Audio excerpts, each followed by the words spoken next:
뉴스타파는 지난해 대선 사흘 전인 3월 6일 윤석열 후보가 2011년 검사 시절 부산저축은행 사건에 등장하는 대출 브로커 수사를 무마했다는 취지의 녹음 파일을 공개했습니다. MBC를 비롯한 야권 성향 언론들이 이를 대서특필했고 이재명 후보도 이에 근거해 대장동 사건은 윤석열 게이트라는 터무니없는 주장을 했습니다.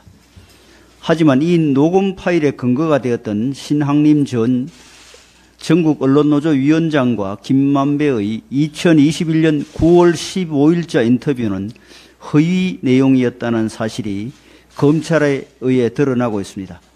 대출 브로커 조우영이 윤석열 검사를 만난 적이 없는데도 김만배가 인터뷰에서 두 사람이 만났다고 얘기했고 또 이렇게 얘기해도 문제 삼지 말아달라고 조우영에게 부탁을 했다는 것입니다. 또한 신학림 위원장은 이 인터뷰를 하고 나서 자신의 책값으로 김만배로부터 약 1억 6천만 원을 받았다고 합니다. 신학림의 책이 훈민정음이라도 되는지 기가 막히고 어이가 없습니다. 보도에 따르면 대장동 주범이 언론인을 끌어들여 거짓 인터뷰를 한 후 선거일 직전에 이를 터뜨리게 해 윤석열 후보에게 결정타를 가하고 이재명 후보를 돕고자 했던 것입니다.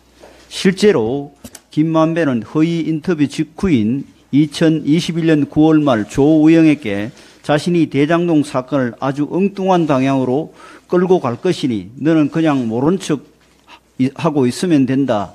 이재명을 끌어들이면 안 되고 유동규의 개인 일탈로 몰고 가야 하니 인터뷰 요청이 오면 너도 그런 취지로 이야기하라고 했다고 합니다.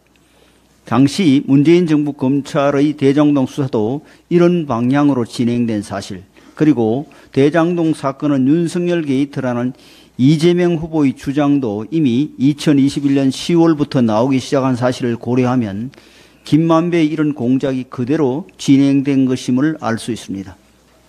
김만배의 이러한 대선 공략에 말려들어 범죄 혐의자와 인터뷰를 하면서도 아무 검증 없이 인터뷰를 공개한 것은 도저히 공적인 언론의 자세를 할 수 없습니다.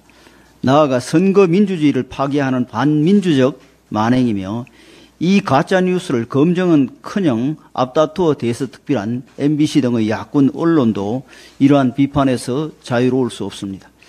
틈만 나면 민주주의를 입에 올리는 세력들이 민주주의 파괴에 가장 앞서는 것을 볼 때마다 그 청량할 수 없는 위선과 뻔뻔함에 기가 찰 지경입니다.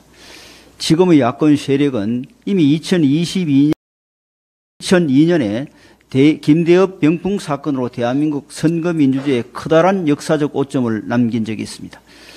그 뒤에도 중요한 선거가 있을 때마다 온갖 거짓과 음모론을 꾸며내어 공작과 기만으로 선거에서 이기려는 반민족 행태를 거듭해 왔습니다.